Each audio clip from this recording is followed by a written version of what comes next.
1000 வருஷத்துக்கு முன்னாடி ராமானுஜர் ஸ்ரீபெரும்புதூரில் பிறந்து வளர்ந்தவர். தன் பால்ய பருவத்தில் யாதவ பிரகாஷருங்கிற ஆச்சாரியன் கிட்ட பாடம் பயின்றார். யாதவ பிரகாஷர் கிட்ட வாக்குவாதம் வந்தது. எதுல வந்ததுன்னா வேத வாக்கியம் சத்தியம் ஞானம் அனந்தம் பிரம்மன்னு இருக்கு. சிஷ்யன் கேட்டான், சத்தியம் ஞானம் அனந்தம் பிரம்மன்னா என்ன சுவாமி அப்படின்னா, உடனே யாதவ பிரகாஷர் சொன்னார், பூர்ண சிங்கத்துவ அர்த்த சிங்கத்துவ முண்டத்துவங்கள் போலே.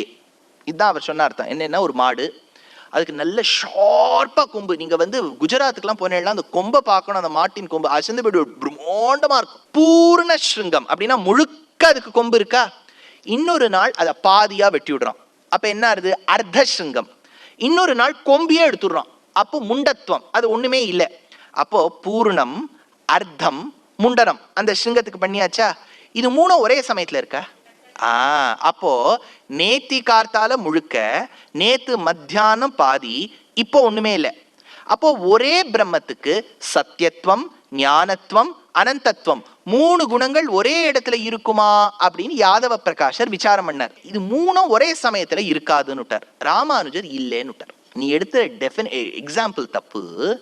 நீ மாடியும் பிரம்மத்தையும் கம்பேர் பண்ற. பிரம்மத்துல எல்லாத்தையுமே சாதிக்க முடியும். இப்ப நம்ம இப்ப நீ ஒரு 100 வருஷத்துக்கு முன்னாடி ஷார்ட் டே நடக்க முடியுமான்னு கேட்டா, ஐயோ கீழே உட்காரணும், பூமியில உட்காரணும், ஸ்தல சுத்தி பண்ணணும், அந்த இடத்துல இலைய போடணும், ஷார்ட் விட்டு எழுந்து பரிசேஷனம் பண்ணி ஷார்ட் விட்டு அப்புறம் எச்சையை பெரட்டி அப்புறம் தான் எழுந்துக்கணும் சொல்வாடா பெரியவாள்லாம்.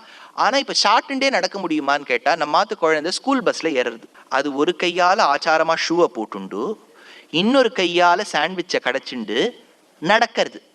பார்த்துருக்கீங்களா? அப்போ ஷூ போட்டுக்கிறதும் சாப்பிட்றதும் கடிக்கிறது மூணும் ஒரே சமயத்துல தானே நடக்கிறது. என்ன தனித்தனியாவா பண்ணிட்டு இருக்கு? இந்த எக்ஸாம்பிள் பார்த்தாலே தெரியுது. அதனால சத்தியத்துவம் ஞானத்துவம் அனந்தத்துவம் மூணுமே பிரம்மத்துக்கு ஒரே காலத்துல பண்ண முடியும். யாதவ பிரகாஷ் கிட்ட ராமானுஜர் அப்புறம் கத்துக்கல. ஏன்னா இந்த ஸ்கூல்ல ஏதோ சரியா இல்லை சுவாமி, நமக்கும் இவருக்கும் ஒத்துக்கலைன்னு விட்டுட்டார். அப்புறம் என்னாச்சு, இவர் பெரிய ஆச்சாரிய வரியரா ஆயிண்டு வரணும், திரும்பி யாதவ பிரகாஷர் கிட்ட சேர்ந்து விட்டார். அப்ப சேரும் போது அந்த ஊர்ல பல்லவராஜாவோட பொண்ணுக்கு பேய் பிடிச்சிடுத்து. அப்போ யாதவ பிரகாஷர் வந்தார். யாதவ பிரகாஷர் சொன்னார், நான் யாதவ பிரகாஷன் சொல்றேன், பேயே இந்த பெண்ணின் உடம்பை விட்டு போ சொல்றார். அந்த பேய் சொல்லிட்டு, உன்னை பத்தி எனக்கு தெரியும், நீ இங்கேருந்து போ. பேயோடலாம் இவர் வாதாடம் பண்ணிட்டு இருக்கார்.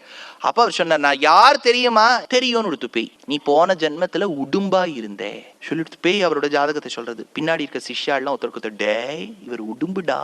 அப்போ யாதவ பிரகாஷரே அசந்து போயிட்டார். ஐயோ நான் உடும்பா, எப்படி இப்படி இந்த ஜென்மம் எடுத்தேன்? போன ஜென்மத்துல நீ மதுராந்தக ஏரிக்கரையில உடும்பா இருந்தே, அங்க பெருமாளை சேவிக்க வந்த பாகவதோத்தமாள் பெருமாளுடைய பிரசாதம் புளியோரை சாப்பிட்டு உச்சிஷ்டத்தை கீழே போட்டா, அதை நக்கிட்ட பாகவதாளுடைய உச்சிஷ்டத்தாலும் உனக்கு இந்த ஜென்மா கிடைச்சதுன்னு கம்முனாயிட்டார்.